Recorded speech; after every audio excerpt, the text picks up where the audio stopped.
Hello, welcome to another lesson. In this lesson, we are learning file upload vulnerabilities, which is one of the most dangerous web security flaws that can lead to complete server compromise.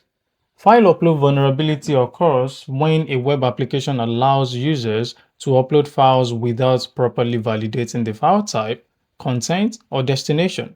Attackers can upload malicious files like PHP shells, execute them on the server, and gain full control. You can think of it like this. Imagine a building that lets anyone drop off packages without checking what is inside. Someone could drop off a bomb, right? Yeah, that's what happens when web applications don't validate uploaded files. So here is what we are going to do. We are going to upload a malicious file disguised as an image. The server will save it. We will access the file directly through the browser. Then the server will execute our PHP code, and now we have a backdoor to run any command we want. This is extremely dangerous because it can upload web shells, backdoors, malware, and completely take over the server. And before we start, here is the disclaimer that this is meant for educational purposes. Now that we've known that, let's get right into it. The first thing you're going to do is to open your browser, load your DVWA, log in, and then come to file upload here. And now you're seeing vulnerability file upload. Here you can see browse. So let's try to upload an image to see what the upload process looks like. So I'll click on that, select this Apple image, then click on open, and then I'll click on upload. Now you can see that my image has been uploaded, and they are also giving me the file path to the image, which is very dangerous. But if we come to the view source code here, we can check how they are handling it, right? And if you look here, you will see that they are collecting the images, but they are not validating the file type. So there is no place where they are defining extensions that are acceptable or file formats that are acceptable here. They are just collecting the images. You can see this is the path to the image. They are collecting the name and they are uploading the file. And this can be very dangerous. And since we have an insight into how they are handling things, we can come here and try to upload some malicious scripts. And before we do that, we could open our terminal and type in some scripts there that we can use. So you can navigate into the directory where you want to put your file. You can use cd to do all of that. And the next thing I want to do is to create a file. So to create a file, I'll use nano shell.php, and now that has opened for me. So what nano is used for is just to create and edit files. So here I am going to type in some scripts. Here is the script that we are going to be using. And this is a simple PHP web shell. And what it does is that it takes a command from the URL parameter called cmd and executes it on the server using the system function. So we can copy this, paste here, then go ahead and save the file, Ctrl O, enter, Ctrl X. And now that we have saved the file, we can try to upload that file inside our DVWA. So the next thing we want to do now is to click on browse, then come to where we have the file that we've just created. And now you can see the file here. Then I will select the file and then I'll click on upload. And you can see that it accepted the file. Normally it shouldn't accept such a file because it is in PHP extension, that is .php, but you can see that it was accepted. Now that it has been accepted, let's now try to access the file and run some command with it from the browser. So what we can do now is to open the browser here and try to type in some URLs while we are adding some commands to it. So the first one I want to type is this. So you can see that this is just the normal URL. Then I'm adding the shell.php file I just uploaded to it.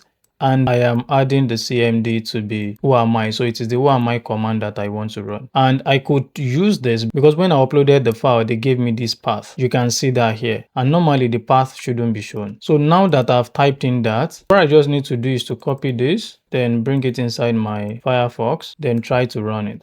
And the moment I run it, you could see that I'm seeing my username because who am I is meant to get the username. Another thing I can run is maybe something like ls, that is to list what is in that directory. And now you can see that I'm seeing a list. I'm seeing a file here, which is an image. No, I'm seeing another file here, you can see, which is the dvwa underscore email.png, and you can see the file I just created here as well. You can see that this is a serious thing. Another thing I can do is to add pwd to the URL for me to get the present working directory. And now you can see that I could get that as well. Also, I can get all the users on the system, and here I can come and type cat then I have my /etc/passwd, and you can see all the users that exist on the system here. Another thing we can do is to get the system information, and to do that I can come here and type cmd equals uname then a. So this is going to give me the type of Linux I'm using, that is the distribution,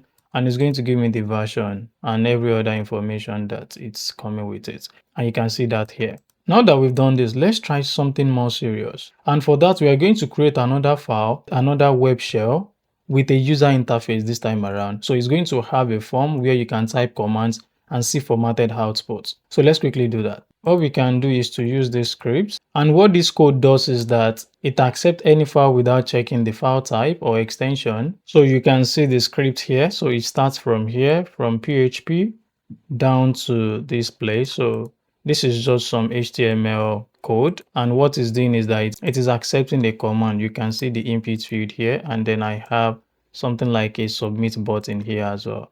But from here you can see that I am using the system command as well, just the way we used it earlier, and we're going to be using that to collect the commands and run them.